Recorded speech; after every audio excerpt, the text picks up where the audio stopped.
All right, cool. So yeah, so we are called Amon Labs, and we are a venture-backed company solely focused on mitigating hallucinations and making LLMs more deterministic.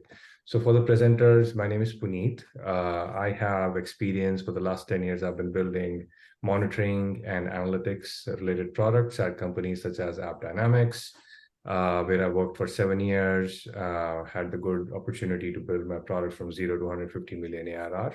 And most recently, I was at MuleSoft. Preetham, do you want to introduce yourself?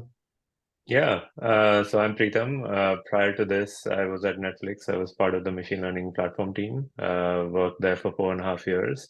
My background is in the intersection of applied machine learning and distributed systems. At a smaller company called Thumbtack, I wore a data science hat where I was managing and leading the data science team. But yeah, super excited to be building Amon Labs at this point. Perfect. So for this presentation, we will be going over what are LLMs, what a typical architecture looks like, what hallucinations are, why they exist, mitigations, which are popular for hallucinations, the problems with those mitigations, what we recommend as a solution architecture, and then Preetham will go over some case studies as well. So LLMs are massive deep learning models that have been trained on a vast amount of data for the singular purpose of generating text, right? So the most popular use cases we have seen out in the wild are summarization, chatbots like QA, and authoring code as well as text. Right. So jumping right into it, what are model hallucinations? The definition I love most is plausible nonsense. Plausible because it looks real, and nonsense because it is not. It looks correct, but it is not. So why does that happen? LLMs, just like other ML models that came before them, are probabilistic in nature. And like if I ask it to fill in a blank, I like to eat, what it's going to say based on the data. If it has seen pizza, that has the highest probability, then it's just going to say pizza, and so on. So hallucinations are of two different types. Intrinsic is when a LLM or model gets a fact incorrect, like a milestone or a date of birth, or revenue, right? Ouch. Extrinsic hallucinations are where a model completely fabricates new information, which like has no associations, no precedent in the source documents that were used to train it. So I think most of you probably have heard about the Chevrolet support bot, which was talking about Tesla support. But then I think more recently, one of our investors sent this news item where Air Canada lost a court battle after one of their chatbots hallucinated fake policies for a customer. Okay, so on the architecture side, when we embark on the journey to build an enterprise use case on generative AI, we think about two things, right? We think about the ChatGPT, the user interface, the UI application, and then the LLMs that are on the other end backing the application. The LLMs like, GPT 3.5, GPT 4. And then there's an extension of that suite, like we have Llamas and Mistrals, etc., which are deployed on these AWS, Azure's, Google Clouds of the world, the cloud providers, right? But if you deploy something like this as is for your enterprise, it's going to hallucinate a lot. It hasn't really seen the data, the domain specific data for your use cases. So it's just going to make stuff up.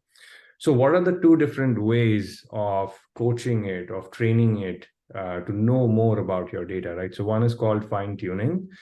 You take your enterprise data sources, you take the data, label it, and then you actually train a pre-trained model like a Llama 2 or GPT 3.5 with that data. And what it does in effect is it fine-tunes, modifies the weights on the model.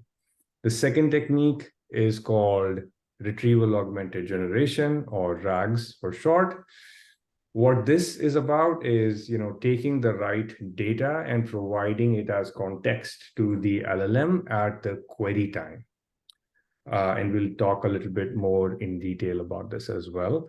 And once these systems are deployed, sorry, go ahead. Any question? Could you also talk about a typical cost and resource needs for these solutions? Yeah. Preetham, do you think you would go over that, or do you want to give a quick overview maybe? Yeah. I mean, typically fine tuning is considered far more expensive. I will go over that a little bit in the later part of the presentation. Okay. But just to answer the question really quickly, fine tuning is considered far more expensive. It requires more deeper expertise in, core ML.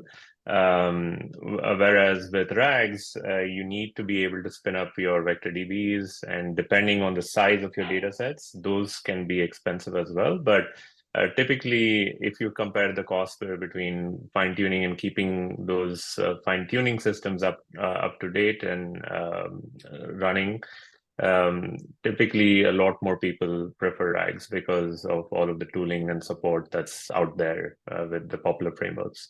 So we're talking So about $10,000 in that range for RAGs versus $100,000 for the fine tuning, or what's the ballpark? it entirely depends on your use case. So let's say you have a million documents and you're doing web search, like you're building a chatbot which is answering queries from the web.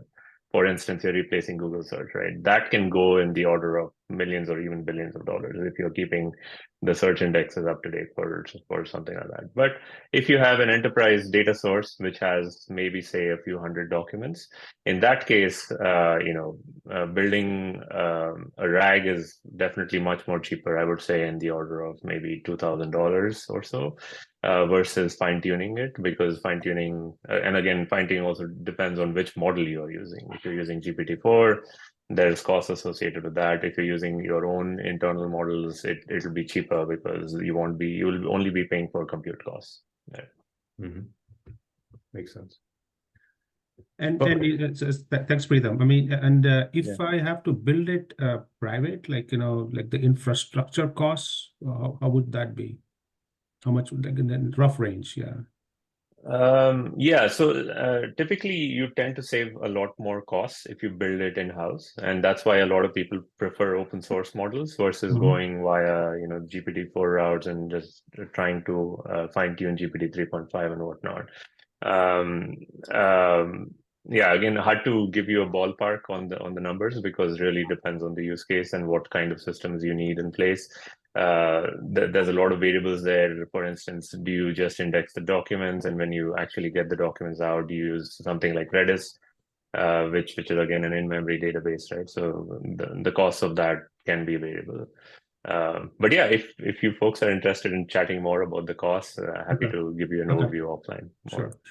Yeah. Perfect. All right. I think the last thing to cover here is, these interaction logs. So founders and developers who are building on LLM, what they typically do is just, take the query, take the response and log it somewhere. And then they manually look for unwanted characteristics like hallucinations or even like other things like PII leakage or toxicity. But it's pretty cumbersome, as we're going to talk about, right?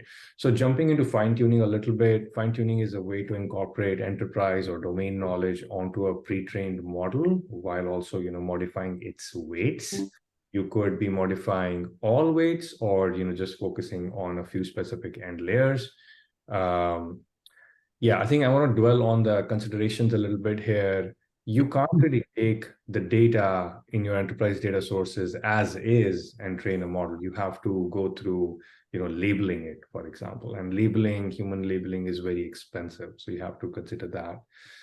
Data dynamism, you really have to consider how frequently does your data change, and that will determine how frequently you would have to fine tune. And then that will tell you how costly it is, going back to the previous discussion here. And then unlike RAGs, fine-tuning requires deeper ML expertise, right? RAGs is a way to augment the prompt or the query with, relevant related knowledge from context sources. And context sources could be vector databases, knowledge graphs, document DBs. Combinations of these is also something that we have seen big companies use quite a lot.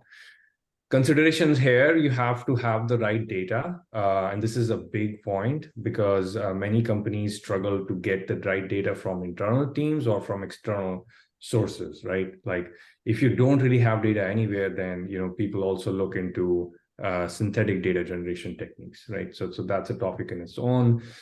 Embeddings are numerical semantic representations of your data. And you have to be using a embedding model to generate those, and then you store the embeddings in a vector database to do a vector similarity search to get the relevant documents back at query time.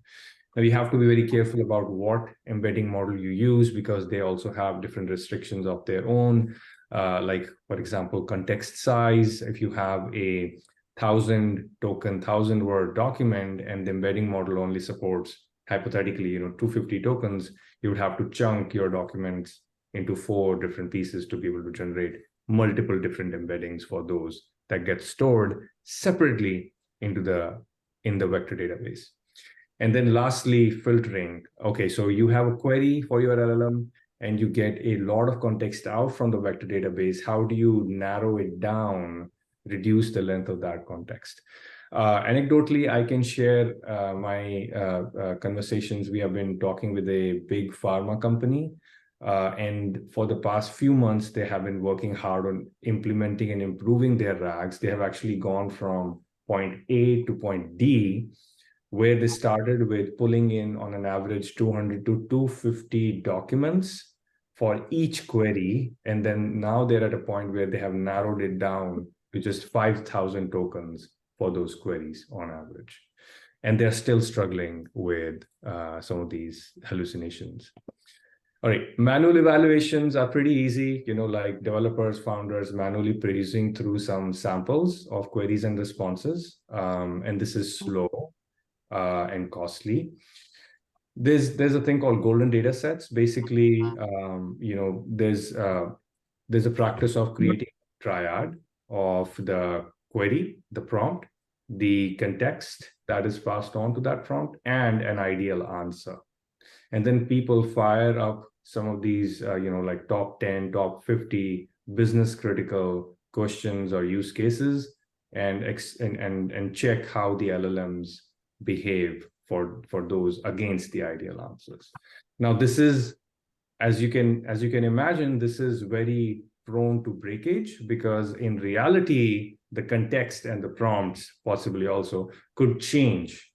They might not remain the same as how they were encoded in the golden data sets. And so it's like, having a very static view, and reminds me of Selenium tests from back in the day. Okay, so this is what we recommend. We recommend a quick question, please, if that's okay. Where does LoRa fit in the conversation? Can you say that again? Where does LoRa fit in? Do you mean LoRa, the fine-tuning method? Yeah. I will talk about that actually very quickly. Just hold that thought for maybe 2 more minutes. Yeah. No. Perfect.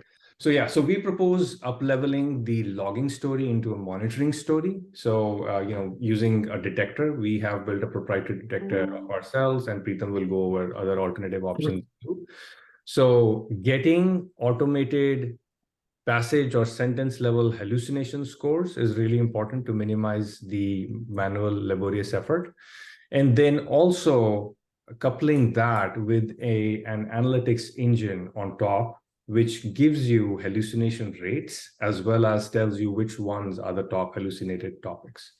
Now imagine if you know that, like which products, which topics, which customers your LLMs are hallucinating most about, then you can then go figure out how to improve or fix those hallucinations the right way. If you're doing fine-tuning, finding the right data. If you're using RAGs, then making sure that those documents are indexed and retrieved properly, and so on. And I think, Preetham, would you like to give more details on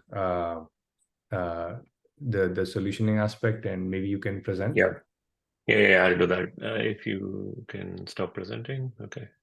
So sorry, I had a quick question, right? So before yes, please go ahead. So how does a like, let's say I work with several startups, like, so, and they're suffering from this hallucination. So how do they insert themselves into this flow? Yeah, it's a great question, right? Like, so let's say you have several startups. Typically, the startup has this little gray box in there implemented, where you have an LLM application, you have an inference server, right? Like you have the user talking to the LLM application, the inference server, which then talks to your LLM of choice. That LLM could be GPT-4, it could be something from Meta, the Llama 2s, or Mistral, or any of the open source models hosted on AWS's infrastructure. And then you would basically get a response from that LLM and then send that response back to the user. That's typically the use case, right? And what people do, a lot of the startups which we are seeing are doing and benefiting from is implementing RAGs in place, like Puneet was saying. We have a vector database in the middle, which is used to retrieve relevant context for that given query. But even so that, so the, I'm hearing, sorry to interrupt, even yeah. that I'm hearing it was only giving like 10%. Yeah, And they're still hovering exactly, in the exactly. 60% range. So it's Absolutely, far from absolutely. reality. Even with the RAGs, and that is where we come in with this solution where we encourage people to add in a monitoring layer or a real-time layer, which you see this yellow box on. Okay. So after you retrieve your context, you've done your inference from your LLM, the output of the model should be checked for issues, right? And that's where we can help, basically, or any other online system can help. Basically, detecting hallucination at the sentence level, finding out why that particular passage was hallucinated or not. And we recommend doing this in real time, which is where this is inserted in the flow, right? However, you could also do this offline, because you might want to, after the inference flow happens, you can always go back and check offline in batches why exactly certain pieces of queries were hallucinated or not, right? Does that make sense, Yeah, it does. And then you Srinivas? have APIs to connect and all that. So Yes. okay. So we have APIs to connect. So we have two different forms of APIs. One is a cloud-hosted API, which you can use right off of the bat, and I'll show a demo at the end. Hopefully, we'll have time for that. Or you could basically take this system and run it in-house inside your VPC, and you can connect your own.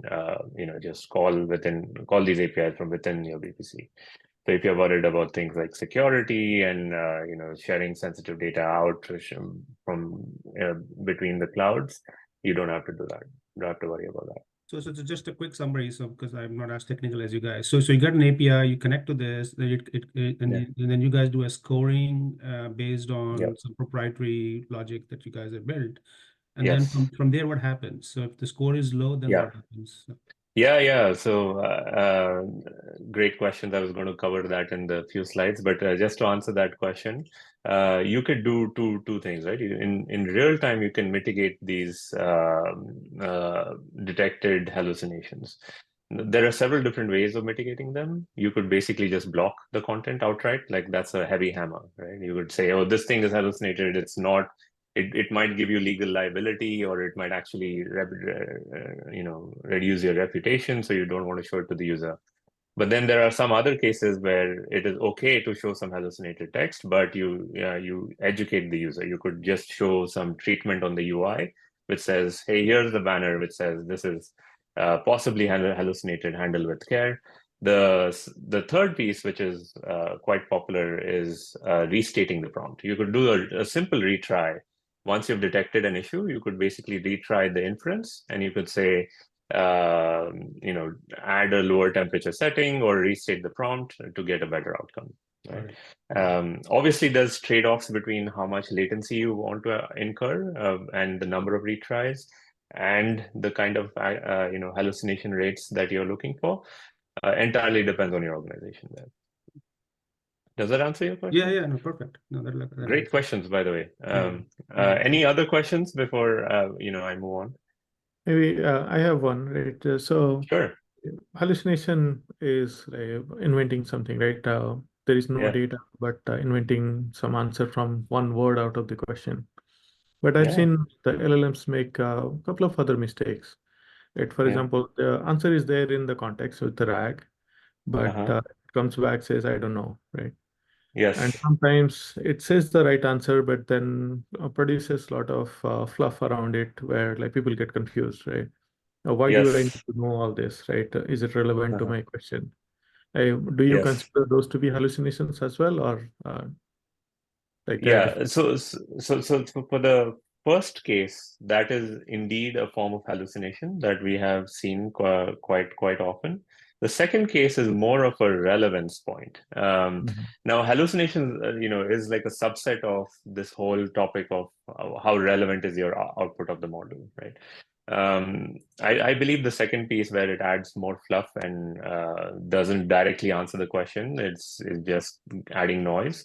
That is not necessarily a hallucination, but as long as that fluff is backed by some sort of data. It might not be relevant to the query, but it still might be relevant to the training data that this LLM was trained with, or the context data that it was provided with. Okay, so basically, your system doesn't detect those as hallucinations, and and people Not the are okay with that. Yeah. Right. Okay, Not thanks. the last piece. Okay. Right now, we are focused only on intrinsic and extrinsic hallucinations because those are the biggest pain points. In the future, we have a goal of expanding the system to cater to broader relevance categories. Things like this. There's also other things, things like incompleteness. It may not have even answered your question properly. For Yeah. instance, if you have a question answer bot, right, it might have only given you a partial answer. So that's incompleteness. Sometimes there's also misattribution when during summarization it misattributed person X saying Y when actually it was person A saying Y, right? So things like that. That's in the future though. Thanks. Is there a time for one more Right. follow-up? Yeah, please. Yes. Who is speaking? This is Harish. Harish, yes, go ahead. When we look for hallucination, we have a industry expert, either a sommelier or a winemaker, look at the question, the manual method, right? Mm-hmm. They have a lot of deep knowledge. Mm-hmm. So my question was, if you have to do the same thing with the automated, AI Mons detection, do you have to do a custom checking, custom model for us, or does it like just work for everything? Yeah, so it's a great question. So just to restate that question, so if you have some custom domain-specific evaluation criteria, do you need to basically customize our models versus can you use them off of the bat, right? Like any other machine learning model, our models do not work well if they're completely outside the domain off of the bat. They'll give you some level of protection, but it will not be perfect. So in cases like yours, what we recommend is using a small set of data to fine-tune our own models. So, if you have some manual data points from your sommeliers, you can add them, and it doesn't have to be thousands. It just is in the order of 50 to 100 items. Okay. You can fine-tune our models, and it should work reasonably well. And we had this exact same use case for one other company that we were talking to. And what kind of infrastructure needs your model retraining would have? Yeah, that's again another good question. So we designed our model to be low in terms of cost and also low in terms of latency, because it's in the online setting, right? So we wanted to make sure that it runs in low latency. So we have right now achieved less than 700 milliseconds of inference latency. And in terms of cost also, it runs on the most basic GPU, like a G4 machine, and you don't have to use an A100 or an H100 to run our models. And is it true that any inferencing of LLMs is on GPU? Is that how it is optimized today? Well, yeah, it's for the most part it's true, and that is a topic which I can spend in a couple more hours of webinar on. But there are methods to make LLMs work on CPUs. There's several different things you could quantize them and run them on CPUs. But again, completely out of the topic for this discussion. But yeah, happy to chat offline on that. One last question. So please. The factor of hallucination is driven by data or the model itself? Which is the primary driver? It's a combination of both. And what we have found is even though the models themselves are probabilistic, they are doing that. They're doing what they're designed for, right? They're basically giving you a word which they think is the most probable, right? So from their job, there's little you can control, but what you can control is the data, giving it the right data, giving it the right kind of prompts, giving it, fine tuning these models for your domains, using this online detector that we are talking about. These are the important pieces. Great Okay, question. so yeah, great question, guys. So yeah, just moving forward, since Puneet described this, so we have the detection and remediation component over here. So this particular piece, you can basically do detection and remediation. We'll also talk about, I know a few of you folks might also be in the security background here. So we'll talk a little bit about how you can do some analytics, basically do some risk modeling on top of your hallucination rates over time. To see how your models are performing and what really that impacts to your organization, right? And then golden data sets, it helps you build golden data sets as well, because this data is aggregated and collected and also automatically annotated. And then we'll talk a little bit about fine-tuning. I think somebody had a question on LoRa and PEFT there. And then we'll talk a little bit more about how do you think about drags and optimizing them. So some of our recommendations as we have gone through this journey. So detecting hallucinations, right? Like I think somebody over here had a question around the different kinds of hallucinations that we detect. In addition to that, there's also an important piece to think about in terms of the setup. There are use cases of generative AI when there is no context available at all. So for instance, you're using Jasper or you're using GPT-4 directly, and you're asking it to generate an email for marketing content, right? Typically, there isn't a use of RAGs in that kind of a case. So when there's no context available, the methods that we recommend is called self-check GPT. Basically what this means is you ask the LLM 5 times and see if it's producing a different output each time. And if it is actually producing a different output each time, then you can sort of guess that it's hallucinated. The other piece that's popular in this kind of a setting, in this first setting, is called entropy. If you have access to the token level probabilities of the LLMs, and basically what that means is every word has a probability associated with it when it results in an output. In that setting, you could just come up with an entropy score to see how confident the LLM is in generating that word. So a lot of people tend to look at this, but again, what we recommend is still using some sort of noisy context, augmenting your LLMs with RAGs so that you have access to some sort of context. Otherwise, these approaches are not necessarily very accurate in terms of it can result in a lot of false positives, right? And even with things like entropy, you have to figure out the threshold and all of that. So yeah, it's pretty hard. So noisy context is when you have documents retrieved from the RAG, right? Like you have your vector database, you matched a bunch of documents, you got them back. Now, given this context and the output, the problem becomes far more easier because then you can just say that whether the output was within the semantic bounds of the context of the retrieved documents. And that's where, our product, which we call Aim on Rely, helps. You could also use LLMs as a judge, and we have found that approach to be fairly good. However, if we only have found GPT-4 to be a good model in that particular case, and GPT-4 is very expensive, both in terms of cost and in terms of latency. So if you use our approach instead of that, you would basically be able to get the similar benefits at lower cost and latency. Clean context is a pretty straightforward thing. So you have a bunch of documents that you want to summarize. For instance, you have a news article and you want to summarize it, or you want to extract certain information from a PDF file. That's what a lot of other popular use cases are for LLMs.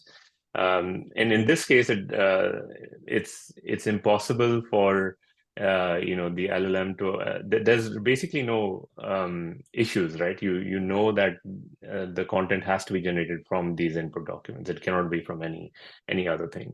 That's where I think using our solution also would really help. And then again, I talked about the online use case where we have low latency guarantees of less than 700 milliseconds. For the offline use cases where you have a little bit more time, but you want to capture all possible, or at least most of the possible hallucinations that have happened in your system when it has been, say, running for a week.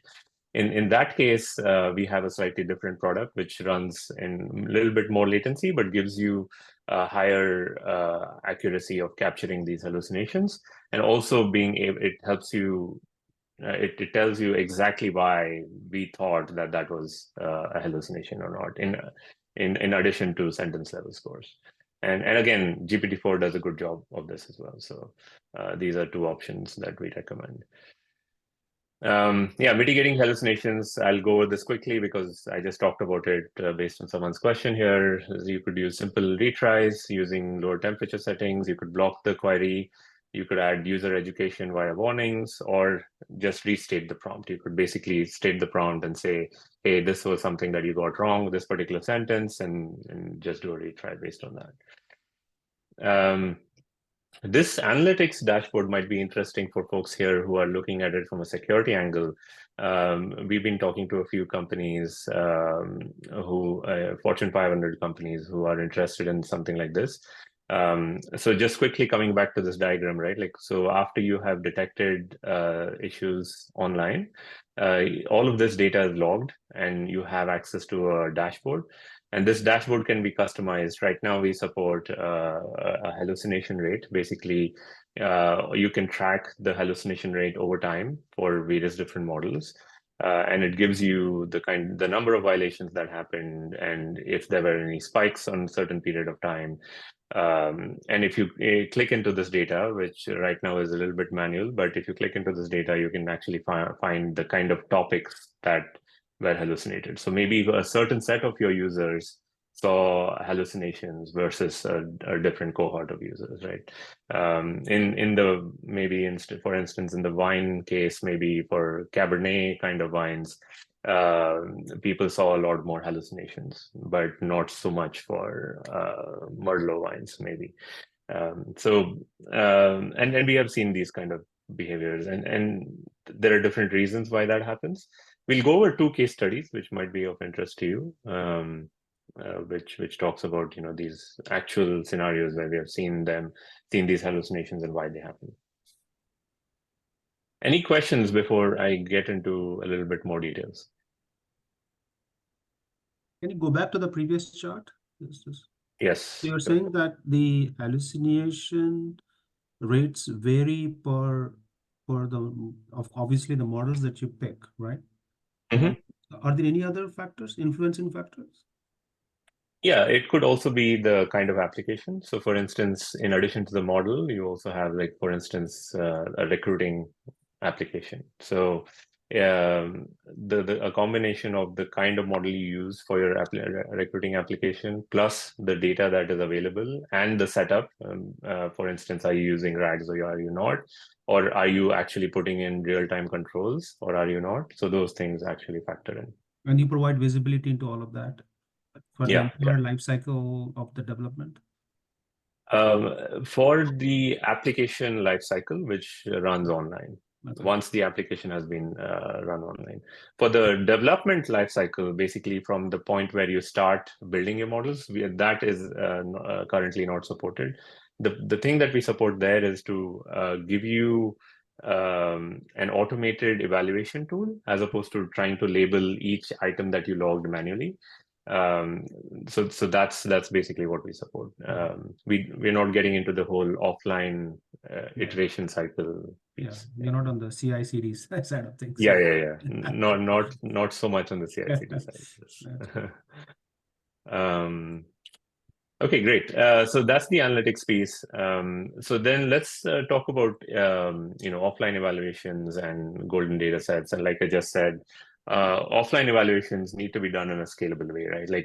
typically what happens is, let's say you have a startup who's building a generative AI application. They would push this application to production, have a few users interact with it, and then they would go sit together offline and see, what were the different queries that were logged, what was the responses, was these responses relevant or not, and then manually tag them and label them and go about it, right? And it works very well, actually. If you have, say, maybe a few 5 or 10 users, and you don't have that much of users, or your QPS is very low. But as you scale with the number of users, let's say you get from 10 to even 25, that's when you start seeing issues, because this manual approach of sitting together in a room and labeling things can get really, really tiring and cumbersome. So at that point, you need something more automated and something that is more scalable, right? Otherwise, in addition to the cumbersome and the time wastage, you also miss things. Typically, you can only label as many, right? So you typically miss issues that could have been actually caught by automated systems.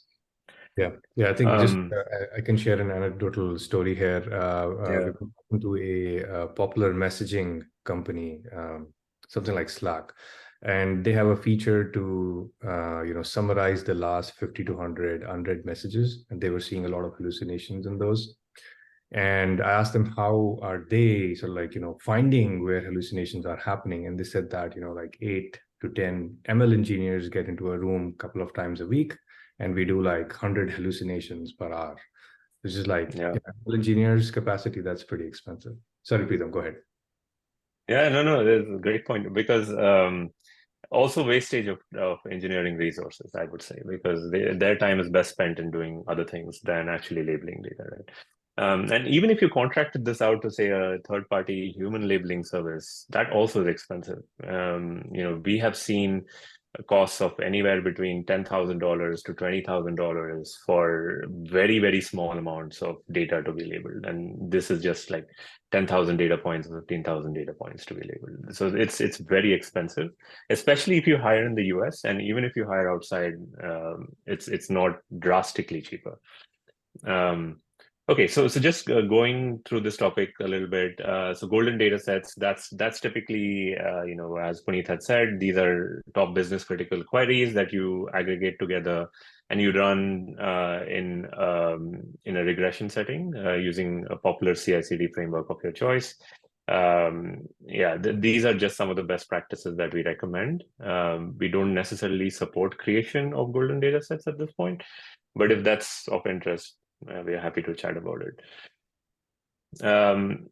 Okay, so I think this is something that somebody over here was interested about. Where does PEFT or LoRa and QLoRa kind of fit in?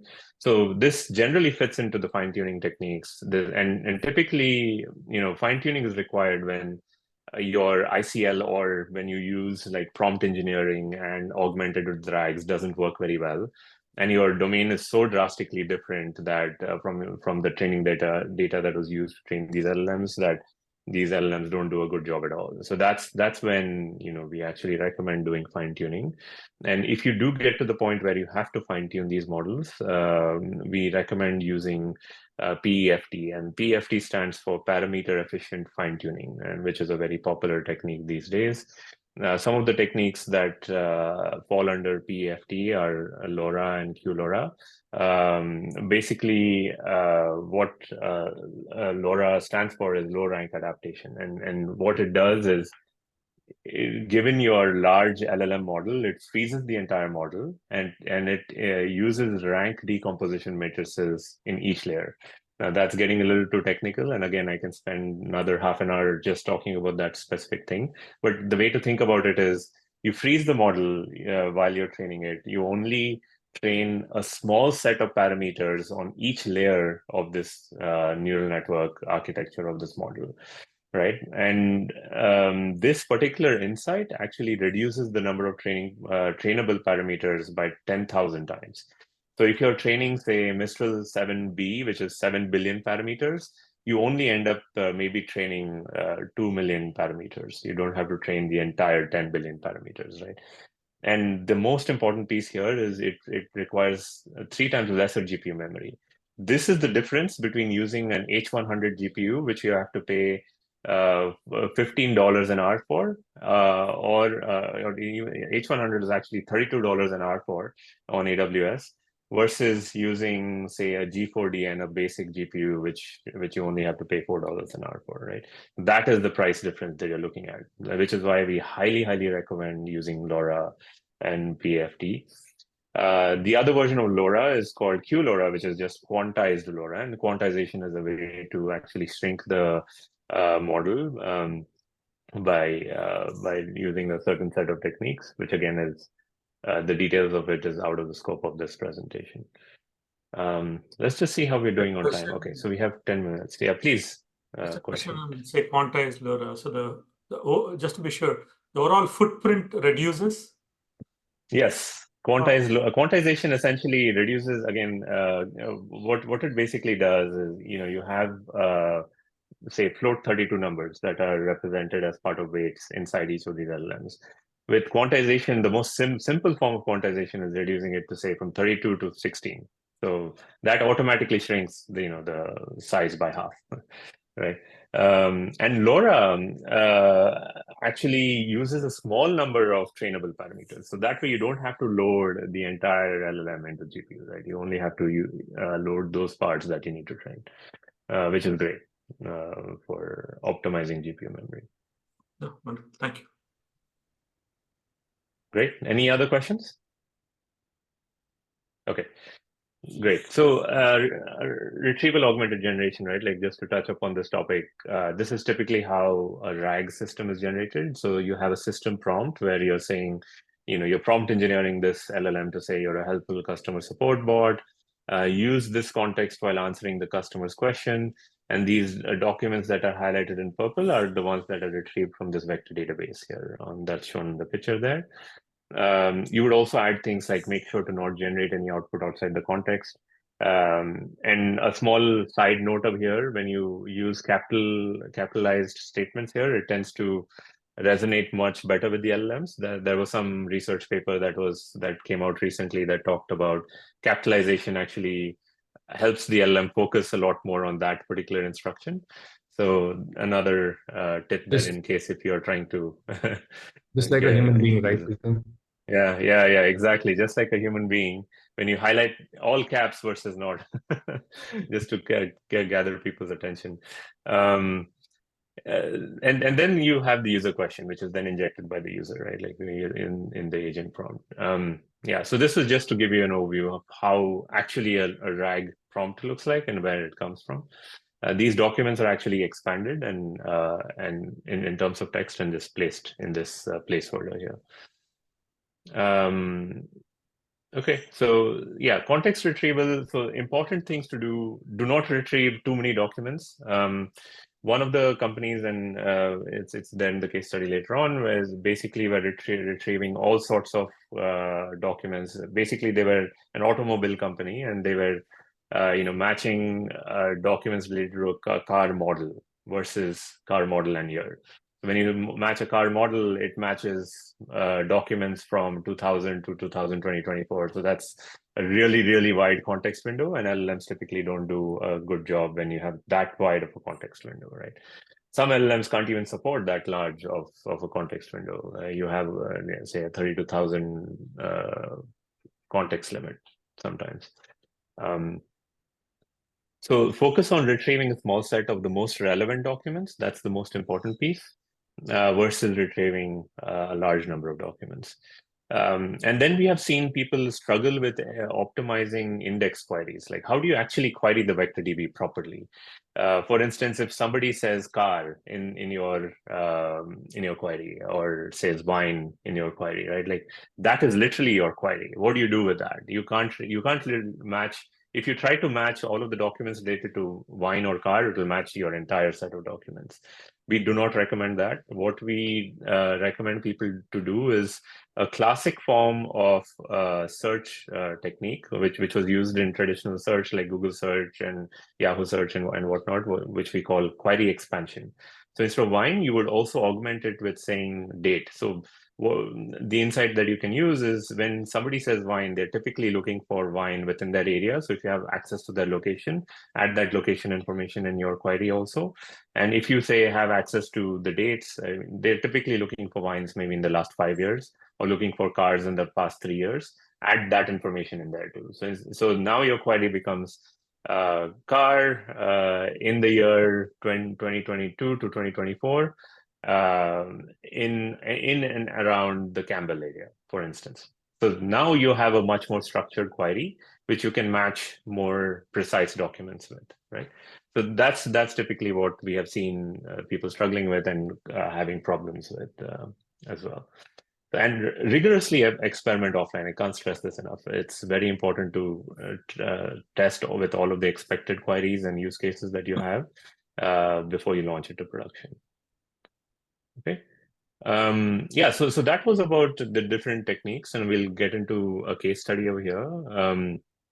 Basically, we were talking to an automobile company that built a chatbot that was answering customer support questions, and these questions really ranged from new model releases that, hey, what are the different kind of models that are coming out in 2024 or 2025, to an issue with a particular vehicle. You know, my vehicle isn't starting, or I have this particular light on, which looks like a bulb on my dashboard. Why is that light on, right? Otherwise, people would go to a manual and refer to the manual and things like that. But this company decided to build a chatbot to help them do this. So this company basically experimented with a bunch of models. They actually started off with GPT-4, but they ended up using Mistral 7B, an open source model, which is very popular, mainly for cost and control reasons. Mistral is much more cheaper. It's also open source, and you can run it on a reasonably efficient machine. Cost efficient machine is what I mean.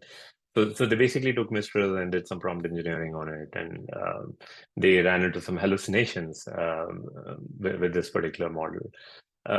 So what were the different kinds of hallucinations they saw? So coming back to this definition of extrinsic and intrinsic, this chatbot actually made up a car model that did not even exist. And when the customer asked about latest models, and there was another form where it got the tire pressure wrong. So they asked, for this particular car model, what should be my tire pressure that I should recommend? But they didn't have the patience to actually search through the manual, so they just quickly asked this question, and it said 32 instead of 39. That was a problem. We heard about them, that their customers complained a lot about this. This is a big issue internally. Luckily, like the other ones that Puneet highlighted, it didn't come out in the media yet, but it was an issue nevertheless. Okay, so why was this model hallucinating, right? So again, I want to stress that these models are black boxes, so you can't exactly tell why, but you can have a reasonable explanation of potentially guessing why there was an issue over here.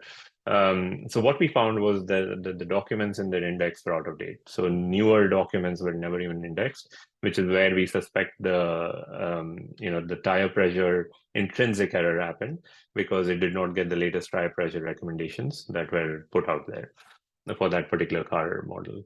And they were retrieving too large of a context. I think I just mentioned it before. They were actually matching all of the documents related to a particular car version versus just focusing on a few set of documents. They didn't have real-time controls, which is where we were speaking to them and having them, look at our solution. And then offline evaluations missed this because they didn't have access to human resources. Also, there was some issues around the rigor with which these offline evaluations were conducted. So yeah, so in terms of recommended solutions, real-time updates of the DB to keep these DB up to date, precise queries, like I mentioned, doing query expansion and getting smaller context windows, real-time controls that we talked about, scalable offline evaluation. So that takes care of not worrying about the rigor aspect and also not worrying about adding too many human resources there, right? Okay, so I'm going to go through another one very quickly. So in this case, there's the ticket summarization company. They basically use Falcon 40B. They couldn't get it to get smaller models to work. And again, these people also started with Cloud, Anthropic's model, and then transitioned to using an open source model. And in terms of hallucinations, they were only seeing intrinsic hallucinations, basically the wrong version of software mentioned in the ticket. There was also some incorrect transitive reasoning, meaning there were, A says B, B says C, so does A imply C, right? So that was the piece that was incorrectly made by this particular model. And the second one was a little bit harder to debug, but if you're interested, we can talk more about that offline. It required a little bit more deeper dive into how they were doing things. But essentially, again, lack of real-time controls. This is the piece that we want to highlight. If you have to take anything from this talk, take this particular piece. Is the you need to have real-time controls in place when you're using dealing with models, especially when you're putting them out for production. This particular company didn't even have offline evaluations, which was hard, right? And their domain was so different that these models didn't even work very well. So that's where fine-tuning actually was required for them, and they didn't realize that it was required for them. Yeah, so we asked them to implement real-time controls, automated scalable evaluations, and a one-time fine-tuning for that domain-specific patterns. So if people are worried about costs over here, the other thing to keep in mind is how often do you need to do fine-tuning. You could still do fine-tuning one time and keep the cost low, and then have a RAG and real-time controls in place to take that trade-off between the high cost of fine-tuning with the lower cost of using a RAG-based system and real-time controls. Okay, Puneet, do you think we have time for a demo, or I think we are a little bit over time? Yeah, we are actually over time. The good thing is that we got some questions during the meat of the presentation. Yeah. You just want to do 20-second demo, then maybe we can just guide people towards the website. Yeah, so if you click through this, and we can share these slides, but basically it's amon.ai/try product. And if you just go to amon.ai, you'll see a try product link over here. Essentially, this simulates, some of the context-based scenarios. So here I'm selecting a source of truth, which is a context. And here it's talking about Cristiano Ronaldo being a Portuguese football player, starting at the age of 17, also playing for Manchester United.